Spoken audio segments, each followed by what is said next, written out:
मत आपल्या सगळ्यांचं स्वागत। मी मिलिंद भागवत। सुरुवातीला एक मोठी बातमी, ती म्हणजे राष्ट्रवादी काँग्रेसचे अध्यक्ष शरद पवार यांनी आपलेच नातू पार्थ पवार यांच्याबद्दल अतिशय स्पष्ट, आक्रमक अशा प्रकारचं विधान केलं आहे। शरद पवार यांनी आपलेच नातू पार्थ पवार यांच्यावर जोरदार हल्ला चढवला आहे। सुशांत आत्महत्येप्रकरणी पार्थ पवार यांनी सीबीआय चौकशीची मागणी केली होती, मात्र शरद पवार यांना याबद्दल प्रतिक्रिया विचारली असता त्यांनी थेट पार्थ पवार यांच्यावर तिखट शब्दात प्रहार केला। पार्थ पवारांच्या बोलण्याला काडीचीही किंमत नाही, ते अपरिपक्व आहेत अशा सुस्पष्ट शब्दात शरद पवार यांनी आपली नाराजीही व्यक्त केली। पाहूयात शरद पवार काय म्हणाले। माझ्या नातीच्या बोलण्याला कवडीची किंमत आम्ही देत नाही, ते इनॅच्युअर आहे। परंतु सीबीआयच्या बद्दलची जर चौकशी कोणाला करायची असेल, मी स्वच्छ सांगितलं, माझा महाराष्ट्र मुंबई पोलिसांवर 100% विश्वास आहे। पण कोणाला असं वाटत असेल सीबीआयची चौकशी करावी, त्यालाही कोणाचा विरोध असल्याचे कारण। सुशांत सिंह प्रकरणावर काही चर्चा झाल्याचं म्हटलं जातं आहे। त्याची चर्चा करायचं कारणच नाही माझ्या दृष्टीने। तो काय म्हणजे त्याची चर्चा करायचं कारण, महाराष्ट्र पोलीस, मुंबई पोलीस यांना गेले 50 वर्ष मी ओळखतो आणि माझा पूर्ण विश्वास पोलीस फोर्सवर आहे। त्यावर कोणी काय आरोप केले वगैरे ह्याचा मी खरा जाऊ इच्छिता। माझ्या दृष्टीने हा विषय तितका महत्त्वाचा नाही। म्हणजे एखाद्या व्यक्तीने आत्महत्या केली तर निश्चित आपलं दुःख होतं, पण त्याची चर्चा ज्या पद्धतीने आज होते त्याच्याबद्दल मला थोडं आश्चर्य वाटतं। मी काही त्याच्या खोलात जाऊ इच्छित नाही, पण माझा महाराष्ट्र पोलिसांचा पूर्ण विश्वास आहे। आणि एवढे करून कोणाला वाटत असेल तर सीबीआय वगैरे आणखी कुठली एजन्सी वापरायची असेल तर मी काही त्याला कधी विरोध करणार नाही। पण आज शरद पवार यांनी पहिल्यांदाच पार्थ पवार यांच्याबद्दल उघड, जाहीरपणे आणि थेट अशा प्रकारचं विधान केलं आहे। पण ही पहिलीच वेळ नाही ज्या वेळेला पार्थ पवार यांनी काही विधान केलं आहे आणि ते काहीसं वादाच्या भोवऱ्यात सापडलं आहे किंवा त्यावरून काहीतरी वाद किंवा चर्चा झालेली आहे। यापूर्वीसुद्धा पार्थ पवार यांनी अशा प्रकारची वेगवेगळी विधानं केलेली आहेत। राज्य सरकारच्या विरोधात जाऊन एक तर आत्ता पार्थ पवार यांनी सीबीआय चौकशीची मागणी केली। राष्ट्रवादी किंवा सरकारमधलं कोणीही या विरोधात होतं। त्यापूर्वी लेटरपॅडवर राष्ट्रवादीचं चिन्ह आणि उल्लेख हे सुद्धा पार्थ पवार यांनी टाळलेलं होतं। त्यामुळे पार्थ यांच्या भूमिकेबद्दल सुद्धा यापूर्वी प्रश्नचिन्ह निर्माण केलं गेलं। राम मंदिराच्या भूमिपूजनाचं जोरदार समर्थन करणारं पत्र सुद्धा पार्थ पवार यांनी लिहिलं। सोशल मीडियात त्यांच्या काही प्रतिक्रिया सुद्धा व्हायरल झाल्या। भूमिपूजनाच्या बद्दल शरद पवार यांची जी भूमिका होती त्याला पूर्णपणे छेद देणारी किंवा त्यांच्या पूर्णपणे विरोधी भूमिका त्यांचेच नातू पार्थ पवार यांनी घेतली होती। त्यामुळे आश्चर्य व्यक्त होत होतं। पण आता शरद पवार यांनी पार्थ पवार यांच्याबद्दल अतिशय आक्रमक अशा प्रकारचं विधान केलं आहे। तिकडे सुशांत सिंह राजपूत प्रकरणी संजय राऊत आणि शरद पवार यांच्यामध्ये भेट आणि सविस्तरपणे बैठक झाल्याचं सूत्रांचं म्हणणं आहे। वायबी चव्हाण सेंटरमध्ये ही बैठक झाली। दरम्यान या भेटीनंतर संजय राऊत यांनी काय म्हटलंय ते पाहूया। कशात आता कारण वगैरे काही नाही आहे। त्यांना भेटायला आलो, खूप दिवस त्यांना भेटलो नव्हतं, तेही दौऱ्यावरून आले। काही विषयावर चर्चा झाली तर बाकी काय सर, असं अशी चर्चा आहे की सुशांत सिंह राजपूत प्रकरणावर आपण चर्चा केलेली आहे। या सगळ्या प्रकरणावर आम्ही अनेक विषयांवर चर्चा, त्यामुळे अनेक विषयांवर चर्चा केली असं म्हटलंय संजय राऊत यांनी। एकीकडे कोरोनाबाधितांची संख्या सातत्यानं वाढते आहे, तर दुसरीकडे शहरातील आरोग्य यंत्रणेचा बोजवारा उडाल्याचं महाराष्ट्रात काही ठिकाणी पाहायला मिळत आहे। अनेक पुणेकरांना बेड मिळत नाही अशी प्रकारची सध्याची स्थिती आहे। तर गेल्या 4 महिन्यांपासून पुणे रेल्वे विभागानं तब्बल 50 डब्यांमध्ये आयसोलेशन वॉर्डची व्यवस्था केली। 450 बेड तयार केले, पण हे बेड धूळ खात पडून आहेत। रेल्वेनं तयार केलेल्या बेडचा वापर पुण्यातील रुग्णांना तर झालेलाच नाही, याशिवाय रेल्वेनं केलेला लाखो रुपयांचा खर्च सुद्धा एक प्रकारे वायाच गेलाय। याचा आढावा घेतला आमचे प्रतिनिधी वैभव सोनवणे यांनी। कोरोनाच्या पार्श्वभूमीवरती वाढत्या रुग्णांना ठेवायचं कुठं किंवा त्यांचे आयसोलेशन सेंटर्स हे कशा पद्धतीने उभे करता येतील यावरती सुरुवातीच्या काळात प्रचंड चर्चा झाल्या. सगळ्या शासकीय स्तरावरती त्यासाठीचे प्रयत्न झाले. अगदी पुण्यातल्या रेल्वेने सुद्धा कोरोनाचे रुग्ण जे आहेत त्यांना क्वारंटाईन करण्यासाठी आयसोलेशन वॉर्ड उभा केलेला होता. तो रेल्वेच्या या कोचेसमध्ये जवळपास 60 कोचेस जे आहेत ते रेल्वेकडून या अशा पद्धतीनं तयार करण्यात आलेले होते. मात्र दुर्दैवाची गोष्ट अशी आहे, गेल्या 4 ते 5 महिन्यांमध्ये राज्य शासनाकडून कुठलाही पत्रव्यवहार न झाल्यामुळं ही कोचेस अशाच पद्धतीनं त्यांच्या यार्डामध्ये पडून आहेत. वास्तविक या कोचेसमध्ये काही बदल जे आहेत ते कोच फॅक्टरीमध्ये करण्यात आलेले होते, ज्याच्यामध्ये मधली बर्थ जी आहेत ती काढून टाकण्यात आलेली होती. त्यासोबतच पॅरामेडिकसाठी एक खोली जी आहे ती बनवण्यात आलेली होती आणि टॉयलेट आणि बाथरूम जे आहेत ती बनवण्यात आलेली होती. असे 60 कोचेस आहेत, ज्याच्यामध्ये साधारणपणे एका कोचमध्ये 15 या प्रमाणामध्ये रुग्ण जे आहेत ते ठेवले जाऊ शकत होते. पुण्यासह पश्चिम महाराष्ट्र जो पुण्याचा रेल्वेचा विभाग आहे त्याच्यामध्ये सातारा, सांगली, कोल्हापूर, अगदी सोलापूरपर्यंत या कोचेसचा वापर झाला असता. मात्र शासकीय स्तरावरती केवळ म्हैसेकर हे विभागीय आयुक्त असताना त्यांनी एकदा येऊन याची पाहणी केली आणि त्यानंतर पुन्हा रेल्वेशी कुठलाही पत्रव्यवहार न झाल्यामुळं 5 महिने हे सगळे 60च्या 60 कोच असेच विनावापर पडून आहेत. आणि त्याचा परिणाम म्हणजे जो खर्च हे कोचेस बनवण्यासाठी करण्यात आलेला होता तो पूर्णतः वाया गेल्याचं दिसतंय. मध्य प्रदेशमध्ये या कोचेसचा अत्यंत उत्तम उपयोग जो आहे तो मध्य प्रदेश सरकारनं करून घेतला होता. महाराष्ट्रात मात्र राज्य सरकारकडून कुठलीही आस्था न दाखवल्यामुळं, राज्य सरकारच्या अनास्थेमुळं, प्रशासकीय यंत्रणेच्या अनास्थेमुळं हे 60 कोचेस गेले 5 महिने पडून आहेत. सरकारच्या पातळीवरती शहरामध्ये जम्बो कोविड हॉस्पिटल्स उभे करण्यात येतात, त्याच्यासाठी कोट्यवधी खर्च केले जातात. मात्र त्यापूर्वी असलेल्या व्यवस्थेचा वापर का केला जात नाही याचा उत्तर मात्र कुणीही द्यायला तयार नाही आहे. त्यामुळे हे कोचेस बनवण्यासाठी जे पैसे खर्ची पडले त्याला जबाबदार कोण असाही प्रश्न आहे. व्हिडिओ जर्नलिस्ट सचिन अंचाटेसह वैभव सोनवणे, न्यूज 18 लोकमत, पुणे. या सगळ्या संदर्भात राज्य सरकार, प्रशासकीय यंत्रणा कमी पडली का रेल्वेचे अधिकारी झोपले होते हे पाहणं गरजेचं आहे. बोलूयात पुढच्या बातमीकडे. देशामध्ये कोरोनाचा कहर अजूनही सुरू आहे. कोणत्या राज्यात काय प्रकारची स्थिती आणि आकडेवारी आहे पाहूयात आमचा एक रिपोर्ट. नमस्कार. देशाची कोरोनाची स्थिती आज नेमकी काय आहे जाणून घेऊयात कोरोना वॉलच्या माध्यमातून. गेल्या 24 तासात देशातली आकडेवारी काय ते आपण जाणून घेतोय. 24 तासामध्ये तब्बल 60,000पेक्षा जास्त रुग्णसंख्या जी आहे ती नव्यानं वाढलेली आहे, त्याची भर पडली आहे. 60,963 नवे रुग्ण आढळलेले आहेत. तर मृत्यूदर कायम आहे जो 2.0 इतका आहे आणि बरं होण्याचं प्रमाण सुद्धा वाढलेलं आहे. 70% किंवा त्याच्यापेक्षा जास्त बरं होण्याचं प्रमाण गेलेलं आहे. पण मृत्यूचा हा जो आकडा आहे तो मात्र आपल्यासाठी अजून सुद्धा चिंतेची बाब ठरतोय, कारण 46,000पेक्षा जास्त लोकांचा आतापर्यंत कोरोनामुळे मृत्यू झालाय आणि ऍक्टिव्ह रुग्णसंख्या ही जवळपास आता 6 लाखापेक्षा जास्त झालेली आहे. ही सगळ्यात मोठी चिंतेची बाब आहे, कारण दिवसागणिक तब्बल 60,000पेक्षा जास्त रुग्ण आता वाढू लागलेत. कुठल्या राज्यातून किती कोरोना बाधित समोर आले आहेत, कुठल्या राज्यात सध्या कोरोनाची स्थिती गंभीर बनत चाललेली आहे, आपण त्याच्यावर एक नजर टाकूया. गेल्या 24 तासातली आकडेवारी जर आपण बघितली तर आपल्या लक्षात येईल की महाराष्ट्र अजून सुद्धा 1 नंबरवर आहे.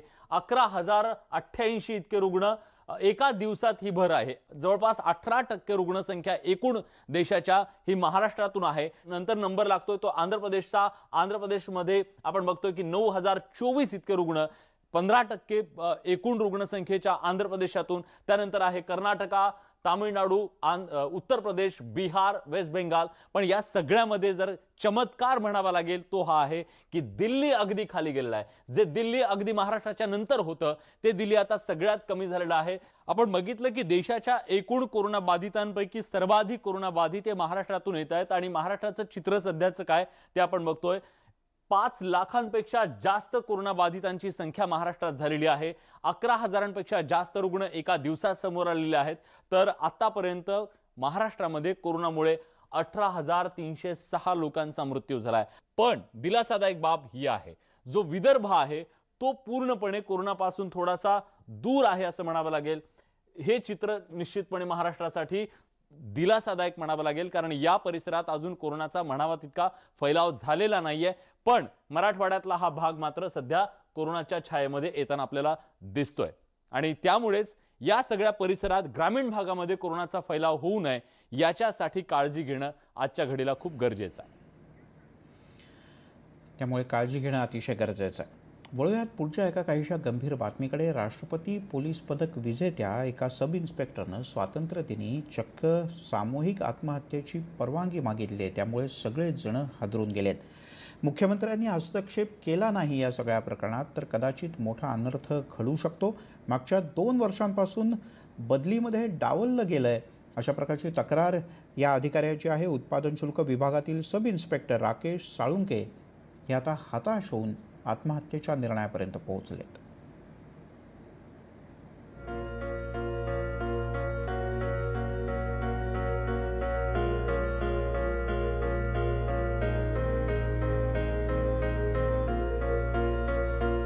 राष्ट्रपती पुरस्कार घेऊन आणि सब इन्स्पेक्टरच्या गणवेशात कुटुंबासह आत्महत्या करण्याची परवानगी राकेश साळुंखे यांनी मागितली आहे.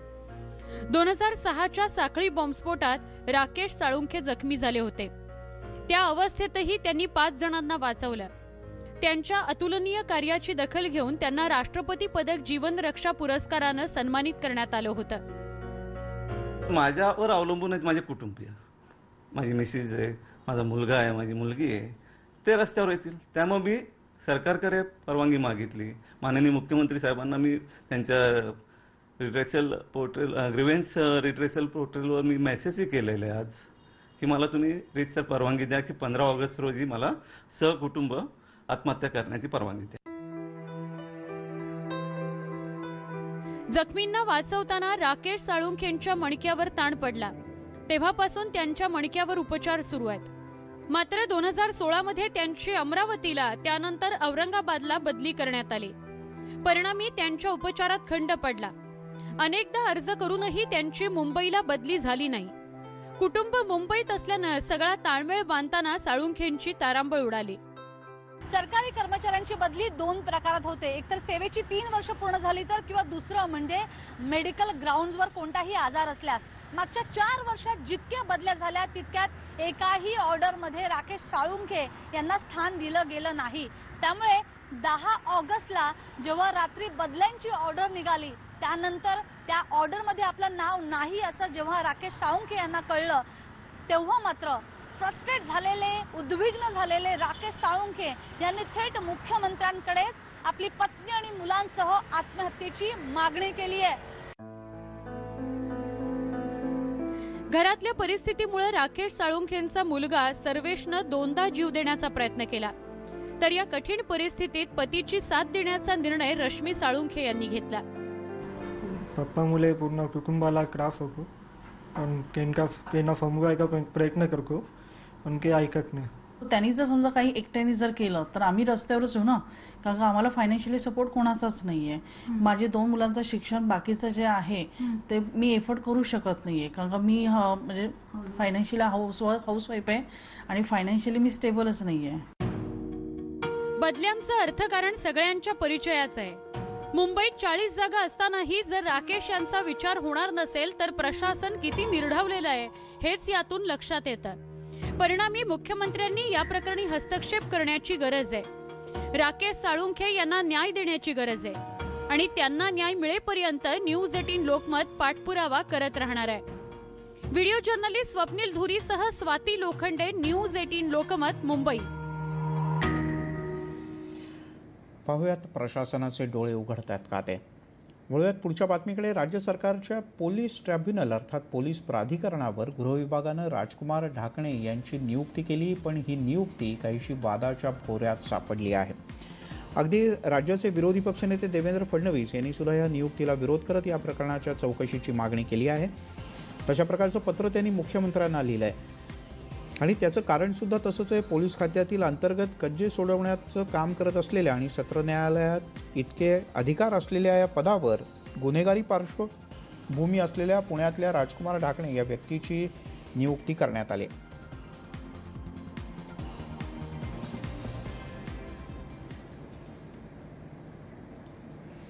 आणि आता एक बातमी काहीशी दिलासादायक. पावसाच्यामुळे, दमदार पावसामुळे राज्यातल्या काही भागातल्या धरणांना नवसंजीवनी मिळाले, कारण ही धरणं आता झपाट्यानं भरू लागलेत. किंबहुना पुणे विभागाचा जर का विचार केला तर पुणे विभागातली 4 धरणं ही बऱ्यापैकी भरलेत.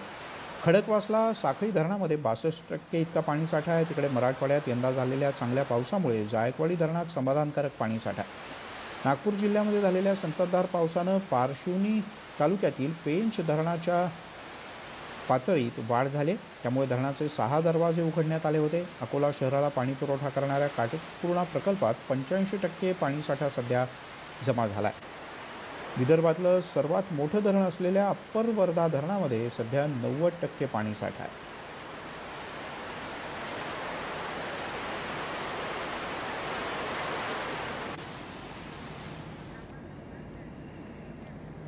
यासोबतच बुलेटिनमध्ये एक छोटासा ब्रेक घेऊयात. ब्रेक नंतर अन्य काही महत्त्वाच्या बातम्या.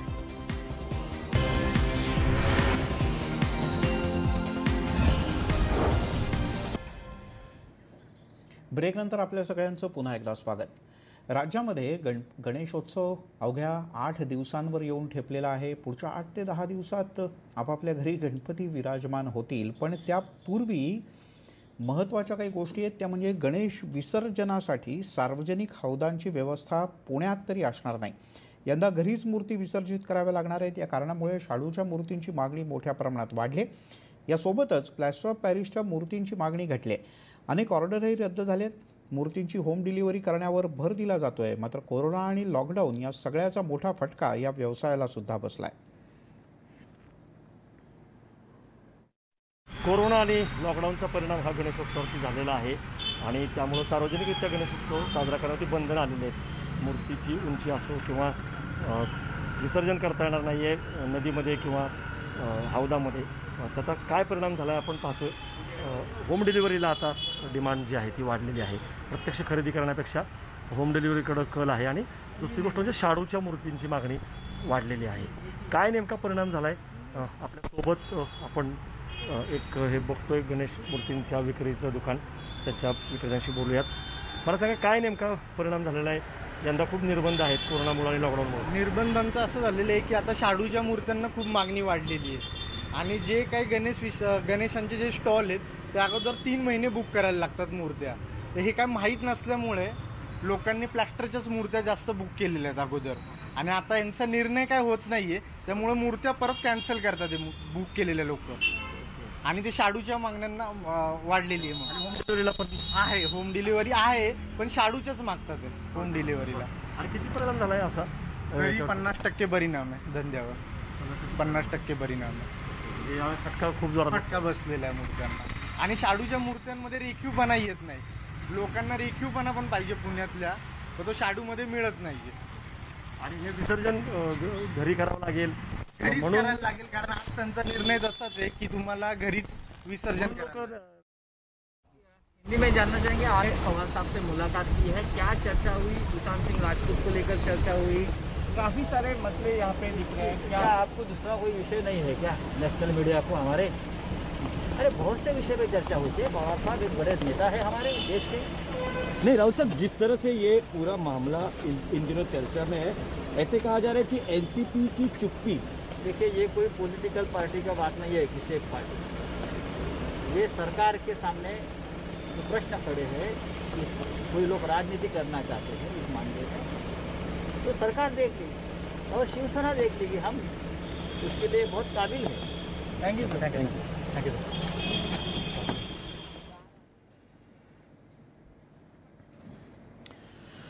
आणि आता एक जरा वेगळी बातमी. द कुटे ग्रुपच्या अंतर्गत असणाऱ्या ओएओ इंडिया या IT कंपनीची स्थापना सुरेशराव कुटे यांनी केली. वयाच्या फक्त 11व्या वर्षी त्यांनी ही स्थापना केली आणि आता या कंपनीमार्फत आज गोकुळाष्टमीच्या दिवशी एक नवीन मोबाईल गेमचं अनावरण करण्यात आलं आहे. या गेमला डाउनलोड करून आर्यन कुटे सर यांना कौतुकरूपी आशीर्वाद आपण द्या. डाउनलोड करण्यासाठी इथे दिलेल्या लिंकवर तुम्ही क्लिक करा.